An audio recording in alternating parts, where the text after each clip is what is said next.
activity that we did yesterday, so get out the same piece of paper if you guys still have it. I definitely don't. I think I have. If you don't, just take out another scrap. Now again, these notes are for your guys' benefit because you'll have to know these things when you go to write your assignment next week. Maybe I think I have. Half. Yeah. Can I have the other half? Oh, never mind. I got my own. Yeah.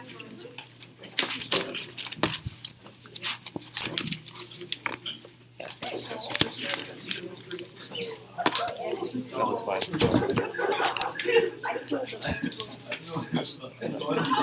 It's all good.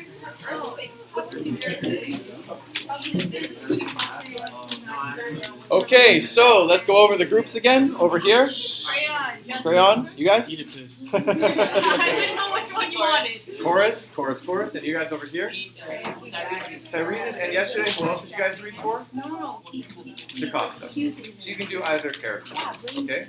Now remember, we're doing this write-up right now with a mind towards the assignment. We're going to be starting on Monday, okay? The assignment is going to be, does anybody remember what you have to do? One word, a long paragraph. 250 words based on one word. 250 words in one page double space based on one word. You take one word that is important either to your character, to your theme, or to the story in general. You guys have as much range as you want. You take the one word, like this word is very important for developing this theme, okay? And you're going to talk about it. So right now is when you guys want to start thinking about the character, the theme, or the word, or all three that you guys are going to be working with, okay? So, to give you guys a bit of an agenda so you know what to expect. Today we're going to finish the play.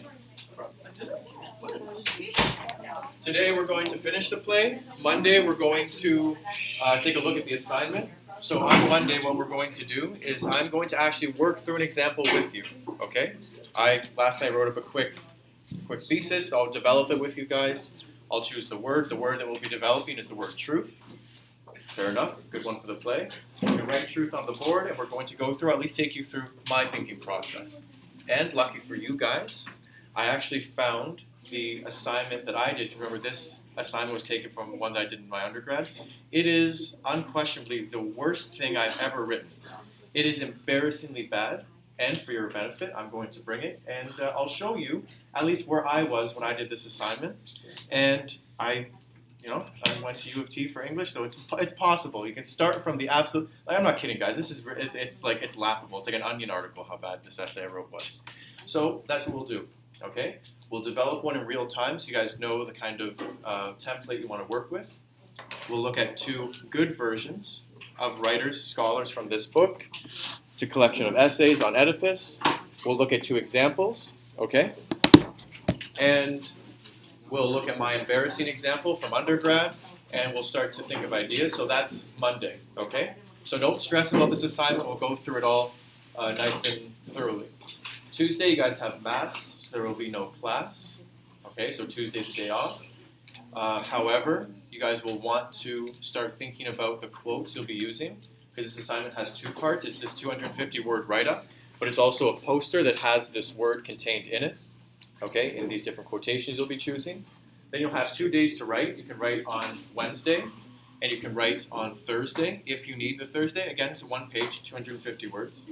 You can type it up at home. So it's due on Friday. It is due on Friday. I'm aware that there might be people here who are not here on Friday. Get in a hard copy somehow. Everybody can draw straws and see who the unlucky student is who has to take everybody's, and bring it in. Doesn't matter. Hard copy will be due on Friday. If you finish early, if you're able to finish everything on Wednesday, sign off, type it up for Thursday, that's fine too. But hard copy will be due on Friday. So are there any questions about what the next week is going to look like? No? Okay.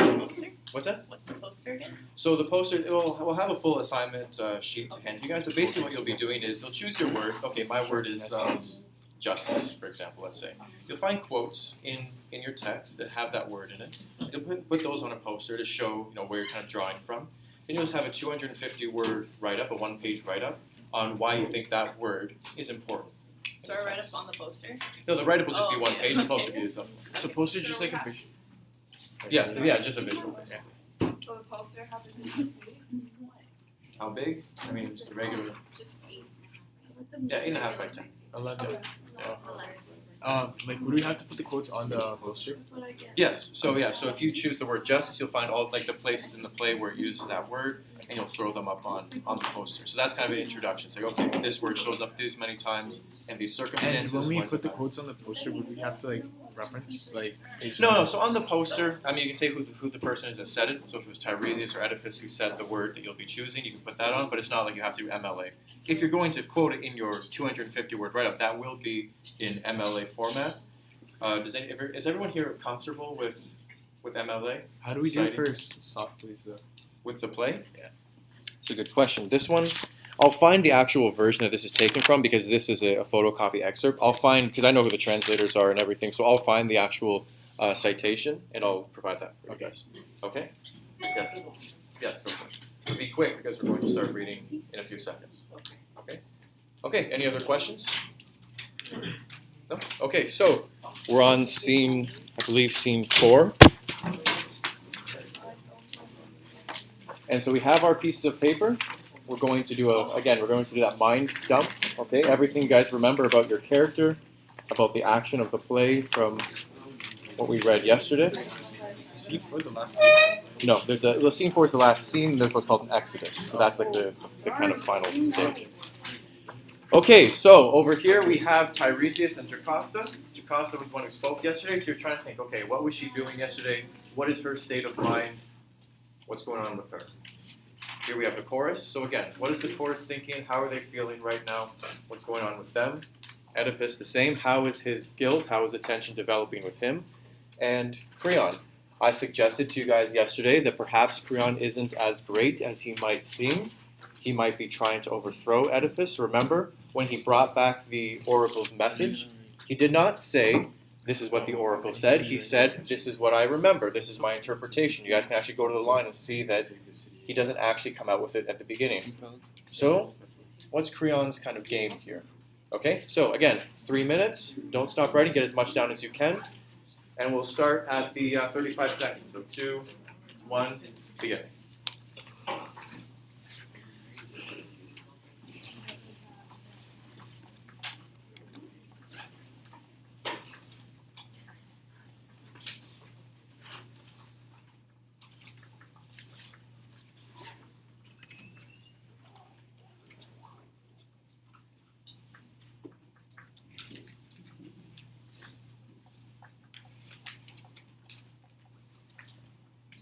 So you guys can be as specific as you want. You can say what that person is thinking. You can say what their function is in the larger kind of plot or action of the play.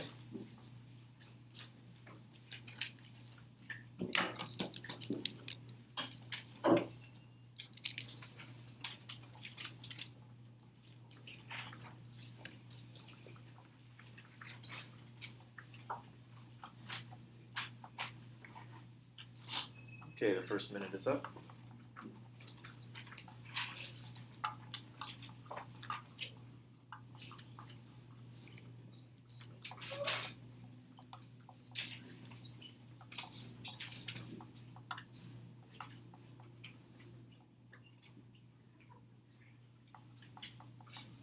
Remember guys, these notes are for your own benefit. I won't be reading these, so if you have any brilliant ideas that kind of pop into your head for the essay, you can throw those down too. This just gives you guys 3 minutes to collect your thoughts.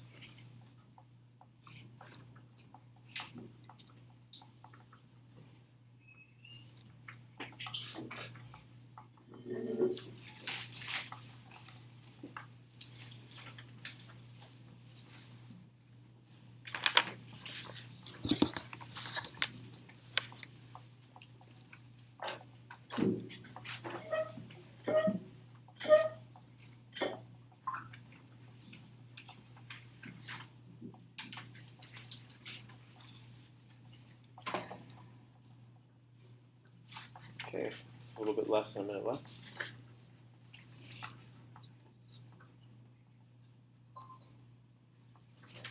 How do you spell Laios? Laius.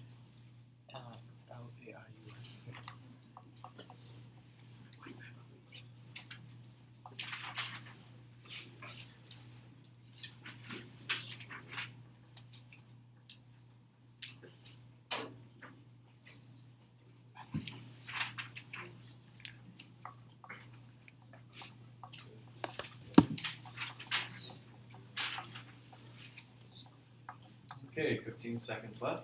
Get down everything you can.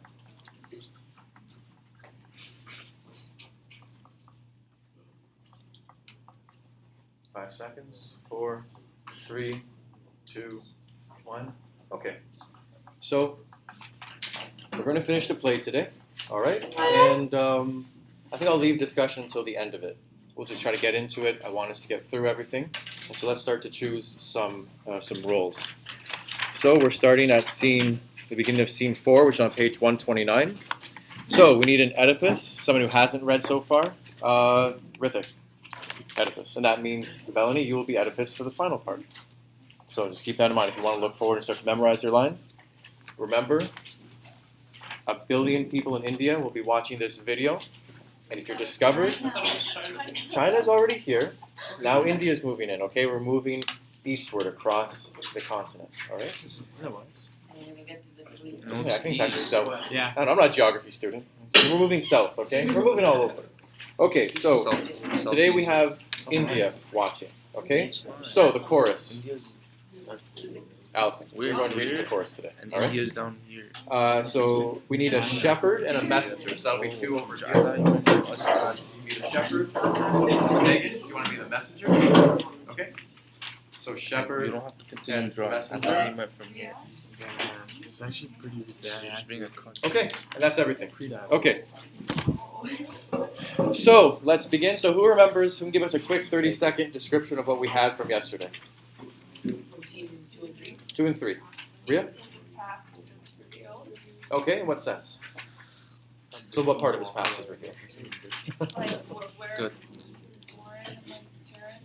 Right? So what was the last thing that happened right before scene 3 ended? We have Oedipus learning that he is not. So Oedipus learns that his father, who he believes his father in Corinth, is dead. Okay.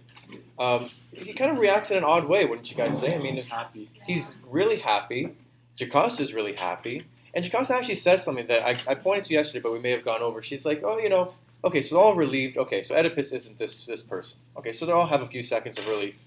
Then Jacosta kind of lets something out. She's like, don't worry about it. Like, a lot of boys in their dreams dream of killing their father, marrying their mother.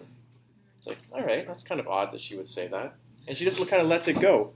I'll find the line at some other point, but she's like, don't worry, we'll have dreams like that all the time. Like, oh, I don't know. I don't think I've ever had a dream like that before that I remember. Yeah. I think the killing the father kind of makes sense because I feel back then, they're both guys. They were deceitful towards their parents. They were trying to take power from them because they really were eager to them. Clear. It may have happened, but I don't think it was common. I don't know. I think there's actually there are evolutionary reasons why there's an aversion towards killing your father. One of the reasons is because it's the person providing you with protection while you're a little baby, and then of course once you marry and leave, it doesn't really matter anymore. What's that? Then you can kill him. Yeah, then you can kill him if you just want to kind of practice. So we have Oedipus. He's a little bit relieved. He's like, okay, so I'm not the one who killed my father and married my mother. And he could, Ashley brought up the point yesterday. It's like there's a lot of circumstantial evidence. Why doesn't he just kind of realize, dude, you're the one who did it? Why doesn't he just put 2 and 2 together and make 4, right? I'm like, well, it's not so, to be honest, I think that he's actually doing something kind of close to that because here he has an out. He has an out, right? Everybody's saying it was multiple people who killed Laius. It was highwaymen, not just one, right? Everybody in the city heard it. So he could just say, okay, yeah, good enough for me, I'm out. But he doesn't say that, and he asks for the second messenger to come, the person who was supposed to have killed Jacosta's baby. He doesn't want to leave any doubt. And this will be the question that we can kind of discuss as we go on. So Oedipus, he's searching for the truth no matter what. It ends up destroying him. Is it a good thing that he did this, or is it a bad thing? Hazel? I feel like that shows that he's a kind of person who has good motives, but he doesn't really always act upon those. What do you mean? He kills people. Okay, but the question I'm raising is it good that he's pursuing the truth no matter what? Yeah. Is it? I mean, because it's not obvious. I mean, some pretty gruesome stuff happens to him at the end, and we'll find out what that stuff is. But he doesn't take the out when he's given the ability to. he's taking this responsibility, right? And so we'll see how that kind of plays out and what we think of it. Okay, so we'll start at scene 4, 129, beginning with Oedipus. So that's Rithik. You want to start us off? Sirs, though I do not know the man, I think I see him coming. The shepherd we want. He is old, like a friend here, and the man bringing seems to be servant of my house. But you can tell if you have ever seen him. I know him. He was Laius' man. You can trust him. Tell me first, you from Corinth, is this the shepherd we are discussing? Messenger. Come here. No. Look at me. You must answer. Yes, born a slave, brought up in his house. Tell me, what kind of work did you do for him? I was a shepherd of his most of my life. Where mainly did you go for his pasturage? Sometimes Katara, sometimes the hills nearby. Do you remember ever seeing this man out there? What would he be doing here? This man? This man standing here. Have you ever seen him before? No, at least not to my own collection. And that is not strange, my lord, but I'll refresh his memory. You must remember we were two spent 3 full seasons together, March to September, on Kitharion, or thereabouts. He had 2 flocks, I had 1. Each autumn I drove mine home, and he would go back to Laius' sheepfold. Is this not true, just as I have described it? True, yes, but it was all so long ago. Well then, do you remember back in those days that you gave me a baby boy to bring as my own? What if I did? What are you trying to say? King Oedipus was once that little child. Damn you, hold your tongue. No more of that. It is your tongue needs watching, not this man's. My king, my master, what is it I have done wrong? You have not answered his question about the boy. He does not know, he's only making trouble. Come, speak plainly, or it will go hard with you. In God's name, do not torture an old man. Come here, one of you. Bind his arms behind him. Unhappy king, what more do you need for? Did you give this man a child he speaks of? I did.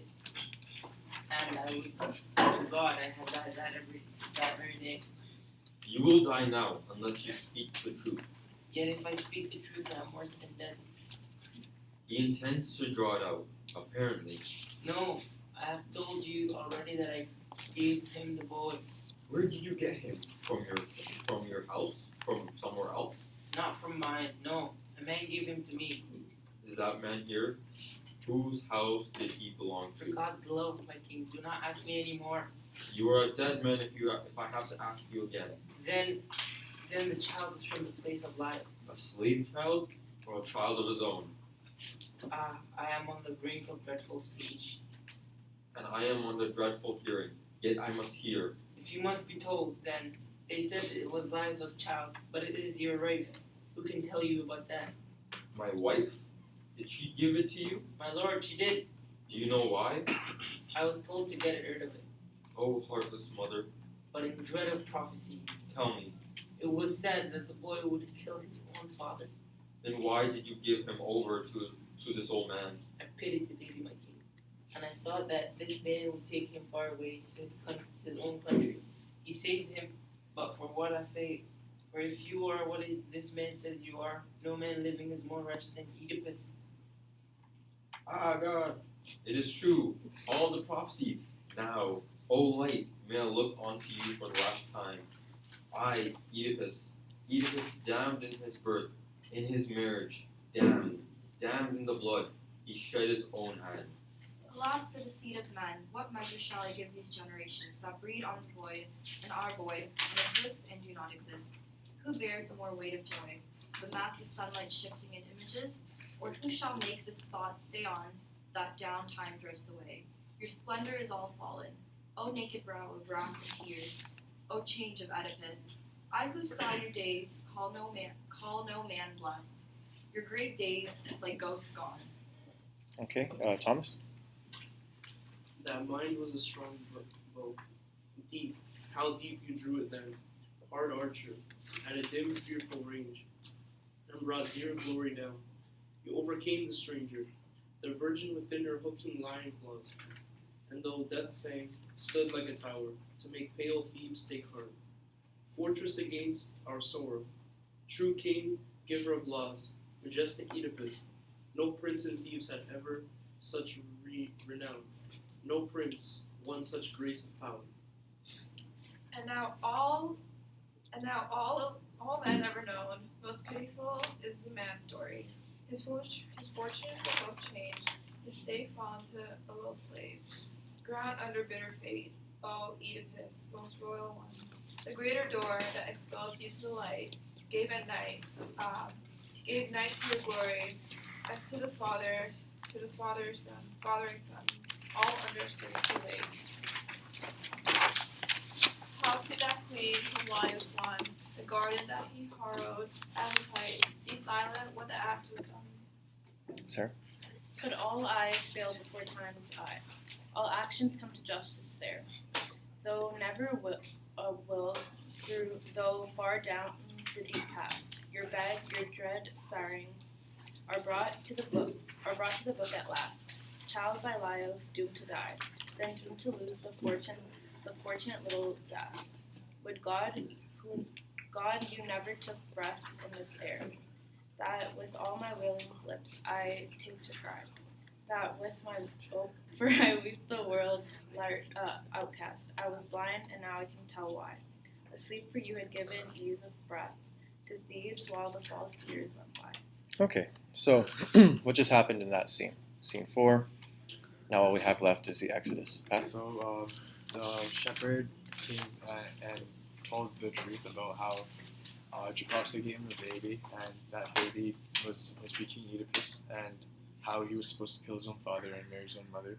So he was told to kill the baby, but he felt pity, so he gave it away to the messenger, expecting the messenger to take it away to a far country, and he did, and then This all kind of happened. So, to the connecting the dots idea, the dots are now all connected.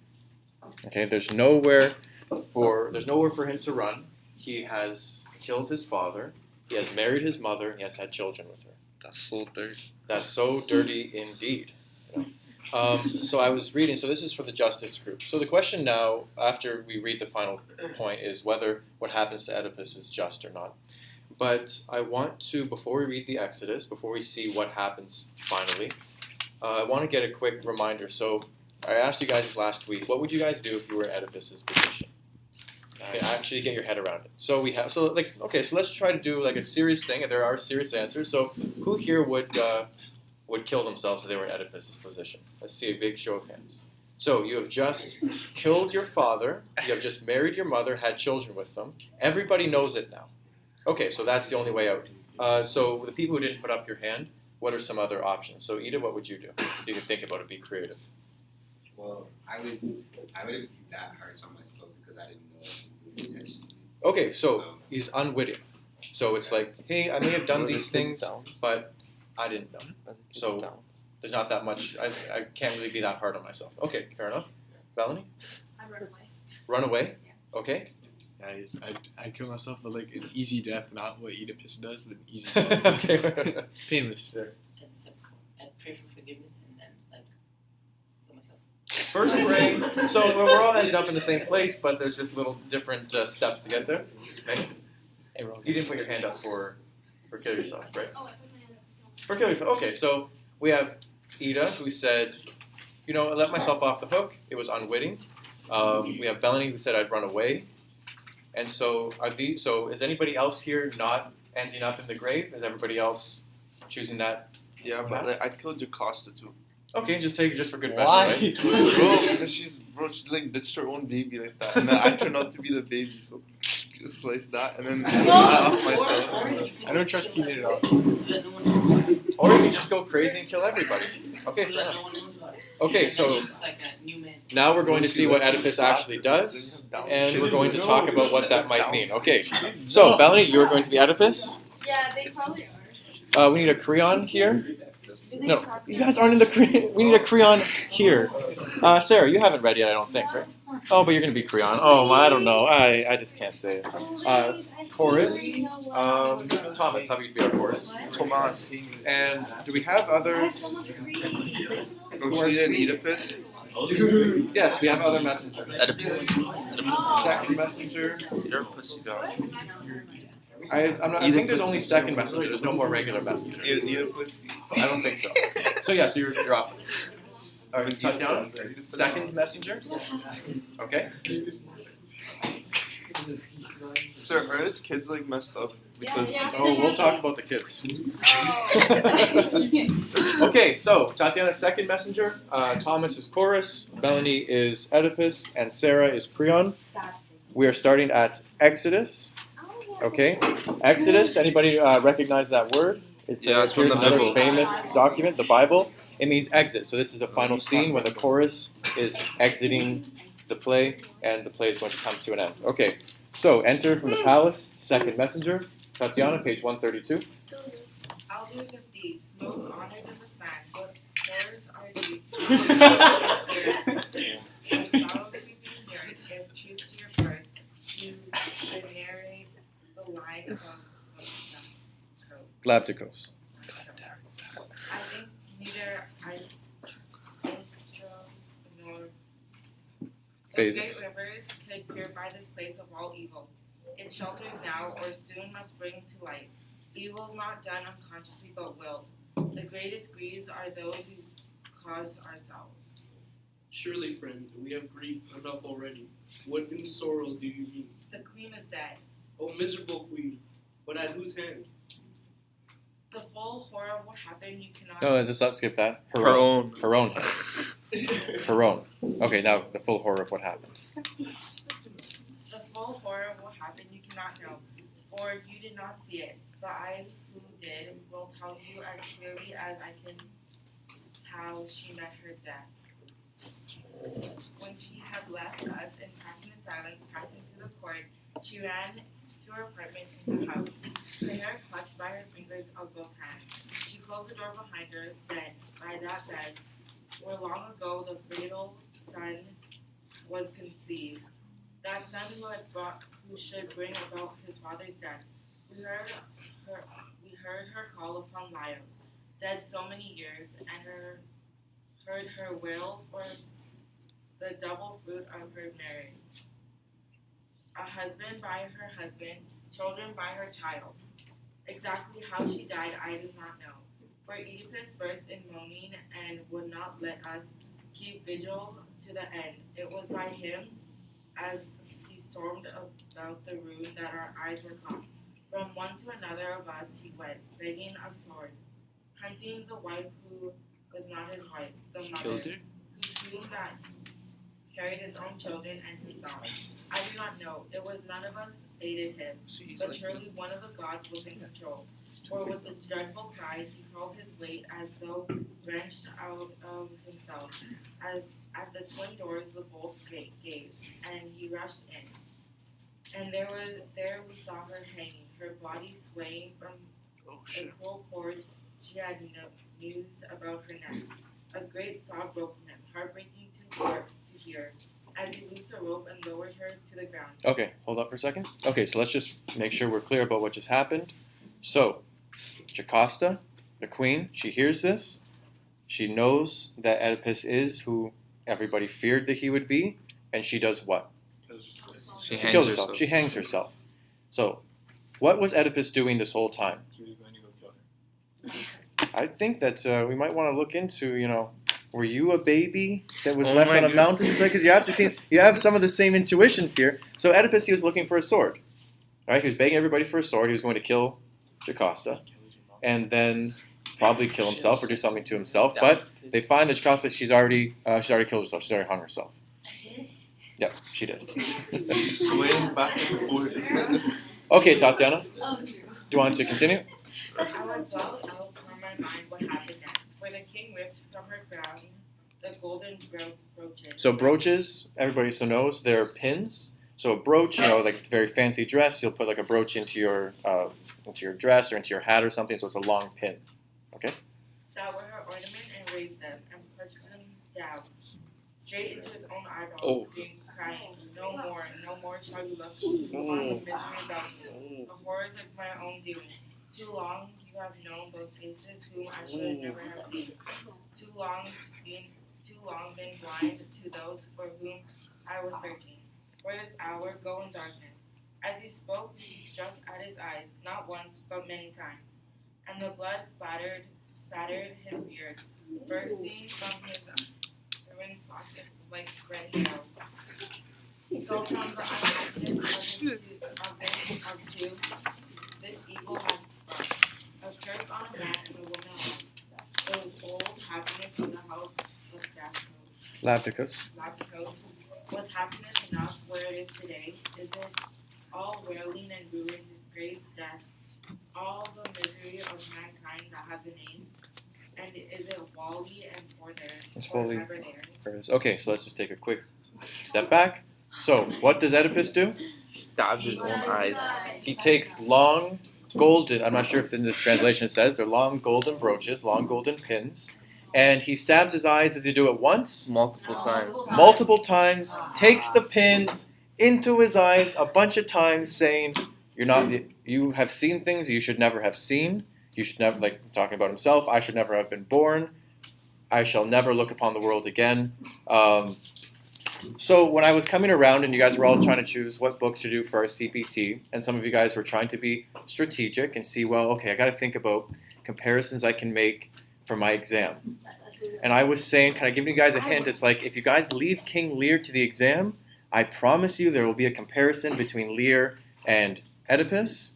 Now we can all see, now I have pulled the wool from your guys' eyes. I was like Tiresias, I was giving you the prophecy, and there it is. We have two plays in which eyes are ripped, and the theme of the eye thing is actually quite similar. So who remembers who gets his eyes ripped out in King Lear? Gloucester. So they're blind, but now they see. They see. No, he sees when he's blind. He sees right before he starts it up. So we seem to be exchanging a bunch of similar words here. Blind, see, eyes. That's interesting that we keep using the same word. It's almost like that word is important. That one word. That one word. See, blind, eyes, bep, bep, bep, bep, bep. Right? All right? Okay, so keep that in mind. So, okay, but the other thing I want to draw your guys' attention to is what does Oedipus do when he finds this out? Does he kill himself? No, he doesn't kill himself. He tortures himself. We'll talk about why, like, what I'm kind of pointing at there. So let's finish off the play. So chorus, Thomas. Is he an egg in the still? Is there no rest for him? He is calling for someone to open the doors wide, so that all the children of Cadmos may look upon him. His father's murderer, his mother's no, I cannot say it.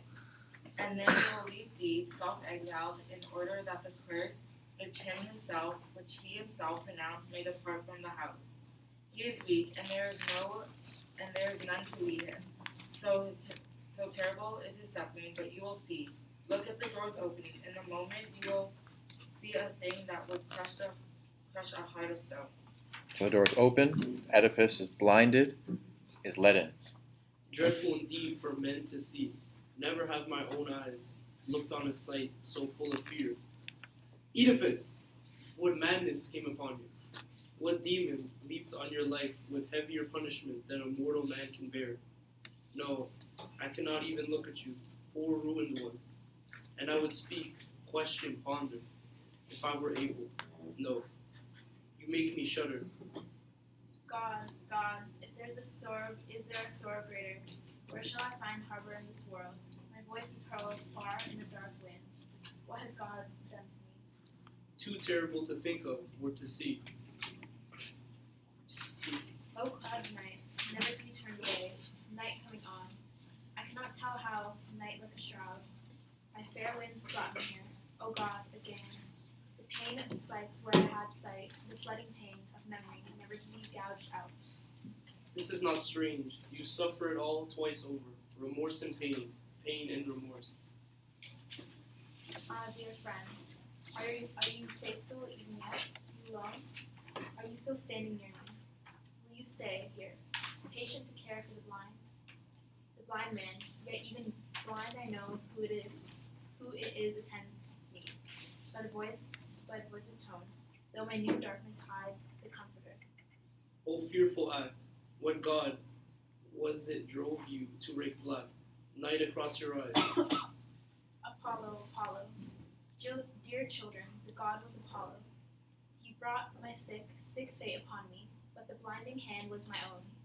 How could I bear to see when all my sight was horror everywhere? Everywhere.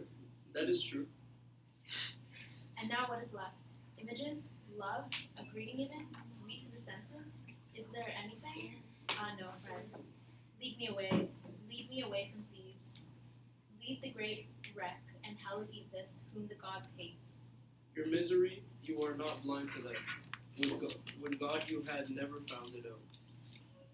Death, take the man who unbound my feet on the hillside and delivered me from death to life. What life? If only I had died, this weight of monstrous doom could have not dragged me into my darling house. I would have wished the same. Oh, never to have come here with my father's blood upon me. Never to have seen the man they call his mother's husband. Oh, a curse. Oh, child of evil. To have entered that wretched bed, the self-same one, more primal than sin itself. This fell to me. I do not know what words to offer you. You were better dead than alive and blind. Do not counsel me any more. This punishment that I have laid upon myself is just. If I had eyes, I do not know how I could bear the sight of my father. When I came to the house of death, my mother, for I have sinned against the book, so vilely that I could not make my peace by strangling my own life. Or do you think my children, born as they were born, would be sweet to my eyes? Ah, never, never. Nor this town with its high walls, nor the holy images of the gods. For I, thrice miserable, Oedipus, noblest of all the line of Cadmus, have condemned myself to enjoy these things no more. By my own malediction, expelling that man whom the gods declared to be a defilement in the house of Laios, after exposing the rankness of my own guilt. How could I look men frankly in the eyes? No, I swear it. If I could have stifled my hearing at its source, I would have done it and made all this body a tight cell of misery, blank to light and sound. So I should have been safe in my dark mind beyond external evil. Ah, Thyron, why did you shelter me? When I was cast upon you, why did I not die? Then I should never have shown the world my execrable birth. Ah, Polybus, Corinth, city that I believe the ancient seat of my ancestors. How fair I seemed, your child, and all the while this evil was cancerous within me. For I am sick, in my own beginning, sick in my origin. Both three roads, dark ravine, woodland and way, where three roads meet, you drew my father's blood, my own blood, spilled by my own hand. Can you remember the unspeakable things I did there, and the things I went on from there to do? O marriage, marriage, the act that engendered me, and again the act performed by the son in the same bed. Ah, the net of incest, mingling fathers, brothers, sons, with brides, wives, mothers, the last evil that can be known by men. No tongue can say how evil. No, for the love of God, conceal me somewhere far from these, or kill me, or throw me into the sea, away from my men's eyes forever. Come, lead me. You need no fear to touch me. Of all men, I alone can bear this guilt. Creon is here now. As to what you ask, he may decide the course to take. He only is left to protect the city in your place. Alas, how can I speak to him? What right have I to beg his courtesy, whom I have deeply wronged? I have not come back to mock you, Oedipus, or to reproach you either. You standing there. If you have lost all respect for man's dignity, at least respect the flame of Lord Heller's. Do not allow this pollution to show itself openly here and in front to the earth, and heaven's reign in the light of day. No, take him into the house as quickly as you can, for it is proper that only the close kindred see his grief. I pray you in God's name, since your courtesy ignores my dark expectation, visiting with me. This man of all men, most execrable, give me what I ask, for your good, not for mine. And what is that you turn to me begging for? Drive me out of this country as quickly as may be, to a place where no human voice can ever greet me. I should have done that before now. Only God's will have not been wholly revealed. But his command is plain. The parasite must be destroyed. I'm the evil man. That is the sense of it, yes. But as things are, we have best discovered clearly what is to be done. You would learn more about men like me. You are ready now to listen to the gods. I will listen. But it is to you that I must turn for help. I beg you, hear me. The woman is there. Give her whatever funeral you think proper. She is your sister, but let me go, Creon. Let me purge my father's thieves of the pollution of my living here, and go out to the wild hills, to Thyself, where that has won such fame with me. The tomb my mother and father appointed for me, and let me die there. As they willed, I should. And yet I know death will not ever come to me through sickness or in a natural way. I've been preserved for some unthinkable fate, but let that be. As for my sons, you need not care for them. They are men, who will find some way to live. But my poor daughters, who have shared my table, who never before have been parted from their father, take care of them, Creon. Do this for me. And will you let me touch them with my hands a last time, and let us weep together? Be kind, my lord, great prince, be kind. Could I but touch them, they would be mine again, as when I had my eyes. Ah, God, it is my dearest children I hear weeping. Has Creon pitied me and sent my daughters? Yes, Oedipus, I knew that they were dear to you in the old days, and know you must love them still. May God bless you for this, and be a friendlier guardian to you than he has been to me. Children, where are you? Come quickly to my hands. They are your brothers. Hands that have brought fathers once clear eyes to this way of seeing. Ah, dearest ones, I had neither sight nor knowledge then. Your father, by the woman who was the source of his own life, and I weep for you, having no strength to see you. I weep for you when I think of the bitterness that men will visit upon you all your lives. What homes, what festivals can you attend without being forced to depart again in tears? And when you come to the marriageable age, where is the man, my daughters, who would dare risk the bane that lies on all my children? Is there any evil wanting? Your father killed his father, sowed the womb of her who bore him, engendered you at the fount of his own existence. That is what they will say of you. Then whom can you ever marry? There are no bridegrooms, and your lives must wither away in sterile dreaming. O Creon, son of Menoikeus. You're the only father my daughters have, since we, their parents, are both of us gone forever. They are your own blood. You will not let them fall into beggary and loneliness. You will keep them from the miseries that are mine. Take pity on them. See they are only children, friendless except for you. Promise me this, great prince, and give me your hand in token of it. Keep going. So Creon puts Oedipus's daughter's hands in Oedipus' hands. Again, he can't see, so he's dependent on Creon. So he's saying here, so let's just take a quick debrief, give you a couple of chances to catch your breath here. Okay, so Oedipus has blinded himself. Everybody knows what's going on.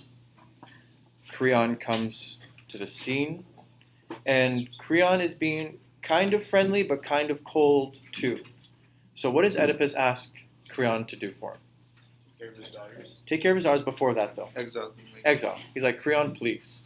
It's like, I've taken the responsibility. I've stabbed my eyes out. All I ask from you now is that you send me away so that the plague can be lifted. What does Creon say, though? Like hear the gods, what the gods have to say now. Yeah, so Creon's like, first of all, he's like, you don't control things anymore. Okay, so first get that out of your tone of voice. You don't control things anymore. I'm in control now. And I say we're going to wait for the gods to tell us what they think we should do with you. Okay, so Oedipus, right to the end, he's trying to take responsibility. He's trying to still take control of things. But Creon's like, no, we're going to listen to what the gods have to say. So that's why I paired Creon with Justice over here. So Creon's very by the book. And we'll talk about whether what happens to Oedipus is just or not. But that's kind of the vibe we're getting. But he's not being unkind. He brings in his daughters, Antigone and Ismene. And Oedipus is like, let's try to really feel what's going on right now. Not only is Oedipus screwed completely, right? But he's also destroyed the lives of his children. Siblings. AKA his siblings, right? Ew. So it's not that he's just destroyed his own life. And it's not that he's just responsible for everybody in his kingdom dying from this plague. Because remember, that's also the case. That it's actually him who's responsible. But now his children's lives are also destroyed. So if you want, I mean, the reason that this is considered the greatest tragedy of all time is because there's no more thorough way to completely destroy somebody. His life, his identity, his city, his family, his reputation.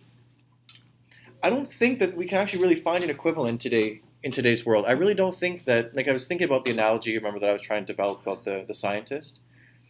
I'm not creative enough, I'm not Sophocles, to think of a way you could really, in one kind of hit, destroy it. Like, there's nothing left for him. There's really nothing. He can't even see. He can't even rely on himself to walk, 10 feet in front of him. And so he's being thoroughly destroyed. We go from where he was before and to where he is now, right? Because like you hear about, people, they lose their fortune, maybe they're caught in a scheme and they go to prison. Okay, so like that's, I think, the closest we could get, because prison's no joke, right? I don't think that we really have a similar way to gauge it in today's society. I'm pretty sure you could be creative and think of other ways. But that's what we were trying to think here, is that you have somebody who was on top of the world, a great guy, not an evil person, a great guy, but is brought this low. Okay? So now he's like, listen, this is the last time I'm going to see my daughters, or last time I'm going to talk to my daughters, hear their voices. So he's like, Creon, just put their hands in mine so that I can give them a good kind of farewell message before I'm gone forever. Okay, so Creon clasps his right hand. So now Oedipus is speaking to children. So Bellamy, do you want to continue? Right at the bottom of the page there. I could say much, if you could understand me, but as it is, I have need of prayer from you. Live where you can, be as happy as you can, happy, please God, and God has made you father. Enough. You have wept enough. Now go within. I must, but it is hard. Time ease all things. You know my mind then. Say what you desire. Send me from Thebes. God grant that I may. But since God hates me, No, he will grant your wish. you promise? I cannot speak beyond my knowledge. Then lead me in. Come on, come now, and leave your children. No, do not take them from me. Think no longer that you are in command here, but rather think how where you were, you served your own destruction. That's pretty brutal. Like before, like there's one more line, but like that's pretty heartless, man. That's pretty cold. So he's just like, Oedipus, like, don't take my kids from me just yet. Creon says, he doesn't say okay. He doesn't say, I have to. He says, think no longer that you're in command here, but rather think how, when you were in command, you served your own destruction. Man, like this is okay. Let's just try to do a quick. What is Oedipus to Creon then? So Creon is Jocasta, so that's his nephew. So it used to be his. So yeah, so Oedipus is Creon's nephew then, right? So Creon is the uncle, right? So he's the uncle / brother-in-law. I'm getting kind of crazy here, all right? Okay, chorus. Thomas, take us home, man, with lots of passion and emotion here. This is the last lines of the play. Men of Thebes, look upon Oedipus. This is the king who solved the famous riddle and towered up, most powerful men. No mortal eyes but looked on him with envy. Yet in the end, ruin swept over him. Let every man in mankind's frailty consider his last day, and let none presume on his good fortune until he find life at his death, a memory without pain. There you go. So that's the story of Oedipus. Yes, that's I think it was too hard. Okay, so first reactions, 1-2 word reactions. What are we thinking? Jeremy. Interesting. Ida. Brutal. Too harsh. Megan. Brutal. Rhea. Deaf. Don't? Deaf. Oh, deaf. Sarah. The whole play. What is the first thing that comes to your mind? Interesting. Interesting. No more interesting. No more brutal. You already said one. Rivoli. Deadly. Tatiana. Odd. Surprised. Thomas. Yeah, surprised. Okay, no more surprise. Calvin. Incestuous. Ooh, interesting. Rithik. Twisted. Bellamy. You. You? Keenan? Madness. Madness. Tragic. This is madness. This is Thebes. 301. Tragic. Tragic. Jacob. No more interesting. You gotta think of another one. Book T. What's that? Okay, no more brutal either. Frank. Shocking. Sarah? Different. Different. Like interesting, but different. Different. Zika? Gross. Gross. And Ashley? Weird. Weird. Okay, so that's Oedipus. He's none of that sounded good. It's all pretty rough. So, okay, so now we finish the play. We see what happens to Oedipus. We see what he does to himself. A lot of directions we can take this. The direction I think I want to take it with you guys is to start off by asking, is life fair or unfair? Unfair. Unfair. Definitely unfair. Definitely unfair. No, we're not talking about Oedipus' life. Now we're just thinking of our own life. Is life fair or is it not fair? Definitely There's unfair. a measure to fair. Okay, fair enough. Okay. Life's So never fair. life's not fair. Fair enough.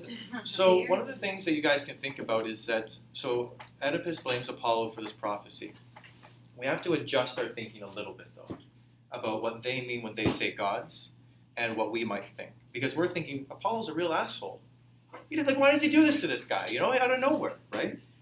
The ancient Greeks saw it a little bit differently. The way they think about gods is not so much as somebody. So Aristotle was said to have said it'd be weird if somebody ever said that they loved the gods, they loved Zeus. That's not really how they thought about it. The gods for the ancient Greeks are just the way that the world is. So it's like there's light, that's the way that it is. Apollo is responsible for it. That's just the way that it is. You don't love Apollo. Like, do you guys? We still say this, but like, do we love the fact there's snow out right now? Yeah. Maybe, maybe not. We might hate it, but that's just the way that it is. We're not going to go out there and like stand up at the sky and start screaming. Even though, as I understand it, there was a group of people who did that to protest Trump becoming president, which I think is a bit bizarre that they would stand and scream at the sky for that. But we wouldn't go out there and scream at the sky because it's snowing right now. And so that's how we have to think about the gods in Oedipus. So life's not fair. We all know that. And so Oedipus has a choice. Okay? Life's not fair. What happened to Oedipus, does anybody here think what happened to Oedipus is fair? No, I don't think so either. He did it all unwittingly, right? That's the big idea. It's not fair. Life's not fair, right? I'm going bald. That's not fair. God help me, That's not fair, but what can I do? Not doing the Rogaine thing, man. That stuff doesn't work. Hair restoration. So, what's that? Hair restoration? Oh, no. To be honest, I don't have the time or patience. So, the question is, so life's not fair. We know that. Oedipus knows that. There's nothing he can do about the situation that has just happened to him. Now, this is where the free will group start to think about this. He didn't get to choose the fact that this was his fate. But what is the one thing that Oedipus did choose to do right at the end of the play? Take his eyes out and he wanted to kill Jocasta. Exile. And exile Exile. himself. So he brings that punishment upon himself. This is really interesting. So he takes responsibility, even though life's not fair. It's not fair that what happened to him. He was such a great person, and he was brought so low. Now, it's interesting that a lot of the responses were, just kill yourself. So there's a French philosopher, and I don't think it's an unreasonable response, to be honest. There's a French philosopher named Albert Camus. He lived in the 1900s, the last century. And he was actually very much interested in this question. He said that there's only one important question in all philosophy that you have to answer, and that's whether or not you should kill yourself. It's like, okay, fair enough. Should I even get up in the morning? And it's not like this question has gone away. There's actually a very recent book by a philosopher from South Africa. It's called Better Never to Have Been. And basically what he says in the book is life is so terrible, it's immoral, it's unethical to bring new children into the world. That's pretty serious, man. Now, I will say this, that I listened to an interview with him where he went through his thesis very thoroughly, and I guess I'm relieved to see that he made a few weird assumptions, so his final kind of product, I can safely say I don't agree with. But it's not like I can't. Ms. Pinto, please contact the main office immediately. Ms. Pinto, please contact the main office. So these questions aren't going away. So Albert Camus said, life is pretty rough. And he brought in another myth. And I'll tell you guys this myth really quickly. It's a myth of Sisyphus. Does anybody know what that myth is? No. Sisyphus? Sounds like his brother. Maybe not. You know, it's close. So Oedipus, Sisyphus, there was ancient Greek myth, okay. Sisyphus, really intelligent person. He thinks he's smarter than the gods, so the gods give him a really nice ironic punishment. They send him to the underworld, and for the rest of eternity, he has to push this giant boulder up a hill, okay. The boulder, it takes all of his strength, nearly half kills him, but he has to push up the hill, okay. So he pushes it to the top, and can anybody kind of fill in the rest? It's a nice ironic Greek punishment. It rolls right back down. He has to stop, take a breath, go right back down to the bottom, and roll the boulder up the hill all over again for the rest of eternity. Well, I thought it rolled on him. No. That would at least let him rest, right? No. For the rest of eternity. That's life. That's what Camus said. So He's like, no, asking. Yeah. So you do that for like 100 years straight. Oh, I'm saying Roll that. the ball. I'm saying that that's life. no. So it's supposed to be a metaphor for life. Is that so? Albert Camus, he was what's called an existentialist, although he would have a problem with that term. He was what's called an absurdist, but those terms don't matter. Basically, what he's saying is like, listen, if you realize that life is really pointless, suffering, if you kill yourself, you haven't solved the question. He called that an escape or a circumvention. It's a philosophical suicide. You haven't answered your question. You just refused you just refused answering it. He said you have to find that Sisyphus is happy at some point there. There has to be some meaning. You can't get away from the question. You have to try to take some kind of responsibility to answer it. So when we're thinking about is Oedipus a hero or not, I'll kind of tip my hand here. I think he's a hero for two reasons. I do think so. Now, believe me, there's a bunch of essays in this book and other books that would very much disagree with me by scholars who are more intelligent than I am. However, I think that the reason that Oedipus, now, you don't ever have to read the words again, because I know that it's like, okay, can't we just get the gist of the story? There are benefits to going through the words, but if we just remember the actual story. Unfair. Life is unfair. Oedipus is thoroughly destroyed, and he had absolutely no culpability. He wasn't guilty. He's not a guilty person, right? But he's faced with the facts of life, which are, this is the situation that I find myself in. What do I do? First of all, how did he get there? He was seeking the truth, and every single person in his life was telling him to stop. Tiresias didn't want to tell him the truth, and Oedipus was like, he pushed him so far that he was going to accuse Tiresias of being the one who killed Laius, right? It wouldn't stop there. Jocasta kept saying, Oedipus, stop. I don't want to tell you anymore. Stop. Push through there. This servant, at the end, Oedipus was going to have him tortured because he wasn't giving him the answers. At every point, there was more, and we all know where he was going towards, right? He could have taken that out, but he pursued the truth nonetheless. Does that make him heroic? Yes. Yeah. Even though it's where he ended up? Yes, because he pursues the truth regardless of the outcome and still takes responsibility for the outcome, even though it wasn't his fault. It's like he took a sacrifice for the greater good. Yeah, so the democracy group. So here's where we'll get into kind of an idea about why is it that Oedipus is connected with the wealth of the people. So we know that if Justin Trudeau gets a cold, nobody else in Canada is going to get sick because of it, right? Okay, fair enough. But there's a metaphorical meaning here. Is it important that the people in charge are good people, or is that not important? What do we think? Let's take a serious, okay, so back in the day, there was this whole question about Bill Clinton. You had these accusations about him. Should he resign? You have that today with politicians. It doesn't change. There are really two sides to this. There's the one side that says, listen, all they have to do is know how to vote the way that I like or make the policies I like. I don't care what they do in their personal lives. We're not voting for the Pope here. Okay? There are the other people who say, no, it is important that the people we have in office, the people we elect to power, are decent, moral people. Let's get a show of hands. There's no judgment here because there are really two sides to this. Who thinks we're not voting for the Pope, we're not looking at their personal lives, is it just important that they give good policy?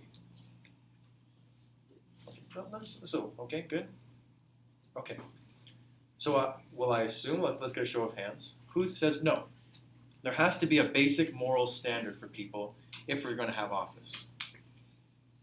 And let me ask you. Vote for this one. Oh, you want to vote for that one? Okay, no, let me throw it because that seems to be the more popular opinion. Wait, are you saying that it matters that they're a good person? Yeah. So it matters that they're not a rapist if they want to be president. Good that they're a good person. So you're saying that was the side that you're on. That's that second side. It matters that they're a good person. Yeah. Okay, let me ask you this. Let's say you have somebody who's in your political party. Now, I'm not going to assume that anybody here is partisan yet. I'm not sure if anybody here is actually old enough to vote yet. They turn out to be a bad person. Would you vote for somebody in the other party because that person in your party was bad? So you have a choice here. The people in Alabama had a choice a couple of days ago. If you were a Republican, the man that you would have voted into office was credibly accused of molesting children. Yeah. However, they also said that the other person on the side, Doug Jones, the Democrat, he's now, I'm taking the Republican stance here. I'm not giving my own opinion on this. He's a pretty extreme in their view on abortion. So I have a child molester on this side who's in my party. I have a guy who's from the other party that is going to be another vote in favor of abortion. What a question, I wonder what people would say. It turned out that the Republicans stayed home. He got Roy Moore, the one accused of molesting, didn't get the votes. And Doug Jones is now the senator from Alabama. Good. Alabama is a very conservative state. They haven't had a Democrat or liberal senator in I think probably more than 50 years. Ruby red Alabama. They've always been red. I don't know. I throw it to you guys. Yeah, he's a child molester. Does it matter? Yes. It does. Okay. What do you think, Alan? I think when it comes to politics, someone told me this before, like all politicians are evil. You have to pick the least evil. The lesser of two evils. Yeah. Okay. Anybody here has seen the movie The Godfather? Yes. Yeah. So it's only business. Yeah. It's just business. That's a perspective. It is a perspective, right? I would only point out that actually, I won't point that out. I'll leave my own views on this. No, point it out. I'm not pointing anything out. We're not pointing anywhere. I leave it to you guys to develop. I also feel like the person himself doesn't really matter. Like I personally hate Trump. I don't think he's any good to be a human. I don't know why. But to be honest, America's actually progressing. I don't know how it's possible, but they're actually doing good right now. Okay, it's interesting. So, the ancient Greeks had a very definite line on this, however. Okay? The line that the ancient Greeks took was that the goodness of the ruler is directly involved with the goodness of the state. Oedipus is burdened with this sin, and so there's a plague going on. So if we take the example, let's say, of New Orleans, we all know there was that hurricane, the flood in New Orleans, right? The dams and the dikes in New Orleans were supposed to be built to withstand, I believe, the strongest storm in 10,000 years. That's how they do it in countries in Europe, 10,000 years. It turns out they were only built to withstand the storms that could last, or the worst storm in 100 years. So the worst storm in 100 years comes by, destroys the dams, and everybody's asking, well, where's the money for the dams? People are dead now. People are dead. They've drowned to death. That's not a pleasant way to go. What happened? It's a very corrupt state. So if you say that their personality doesn't matter, you have a defense on your side. But we can see that these ancient myths that say no, the goodness of the ruler is directly tied to the health and goodness of the state, we can see echoes of that today. It doesn't go away. So we have about 7 minutes left. So the first thing Sorry, you said that the goodness of the ruler reflects your state, right? Oedipus, he wasn't bad. He was, from their perspective, he has this sin. He killed his father and married his mother. That's enough. Yeah, but no one actually, he figured it out. So would you say that it's not just what happened to Oedipus? He murdered 4 people. Okay. I remember that. Okay, there are people who write that what happens to Oedipus is not justice. It is not the right thing that should have happened. Yeah, he is a murderer. He is a murderer. He's got a kind of a temper, too. He's a bhakti. So the first thing that I wanted to talk to you guys about with whether or not Oedipus is a hero is that he pursues truth no matter what. And that's something that you guys are going to face forever.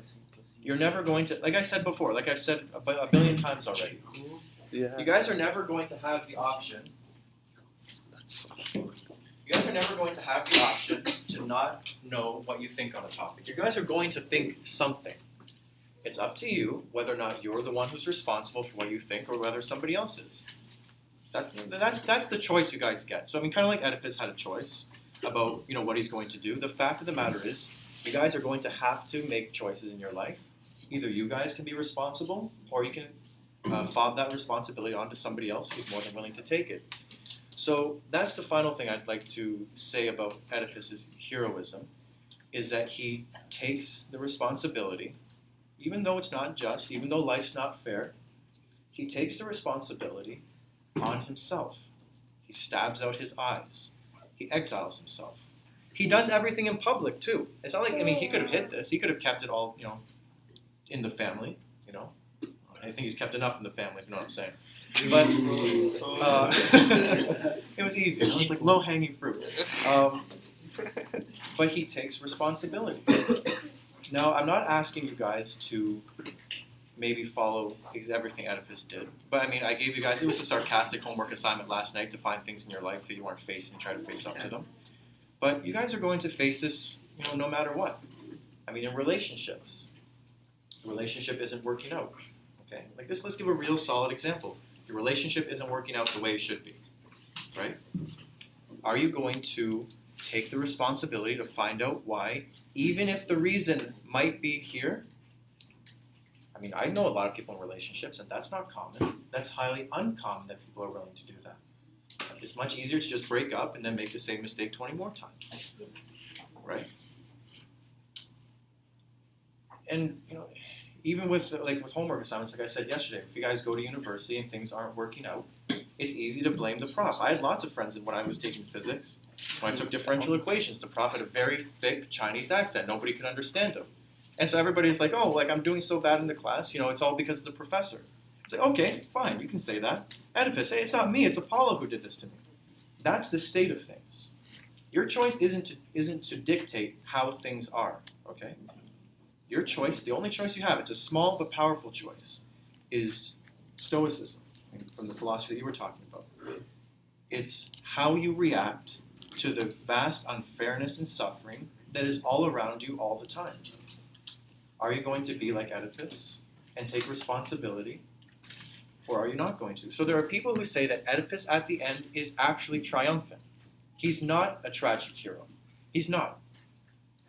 So here's a cool kind of tidbit. It's not talked about here. So the oracle at Delphi, that's Apollo's oracle, right?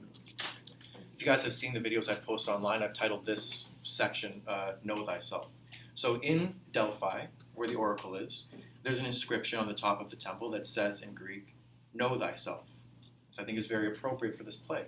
Oedipus doesn't know who his parents are. He doesn't know where he's from. He doesn't know where he's going. He doesn't know what he's done. He doesn't know himself. By the end, he does know himself, right? We have to think, is knowing the truth, knowing yourself, taking responsibility? Nobody can argue that Oedipus is in a good position. He's not rewarded for doing any of these things. So can we say that it's virtuous to do them nonetheless? We might all say, yes, of course, if it were me, I would totally know myself and do all this. Guys, look where Oedipus is. People aren't willing to take responsibility for a bad grade, let alone destroying literally every aspect of their life to know the truth and to take responsibility. This isn't an easy, obvious answer. And you guys are going to have to pursue it for the rest of your lives. So, don't study English, but keep it with you. I read this play. I'd never read it before until I came here a few months ago to start teaching you guys. And I can see why, more than 2,000 years later, it's still being taught and why it's still important to think about. Because these problems aren't going away. And every day when you wake up, you have the choice. Am I going to take responsibility today? Am I going to seek the truth? Or am I not going to? And with that, today's class is done. If you guys have any questions, go for it. If not, I'm trying to get ready to go. Save that for last day. So I am coming back next week. I'm only coming back for you guys because I love you so dearly. I'll be coming back for one more week. So like I said, on Monday, we're going to start the assignment. I'm going to walk you guys through it. Don't stress about it. There's going to be lots of examples. You'll be good to go. Monday will be the introduction to the assignment. Tuesday, you guys are at Maths. Wednesday, you start doing your rough copy. Again, it's 250 words, 1 page. If you can finish it on Wednesday, good for you. If not, you still have Thursday to do it. And then it's due on Friday. So get me a hard copy for Friday, one way or the other. Hard copy poster and hard copy And written up, yeah. And I'll be here on Friday if any of you guys want to come in. It'll be an informal class. You can ask questions about anything, and I'll do my best to answer.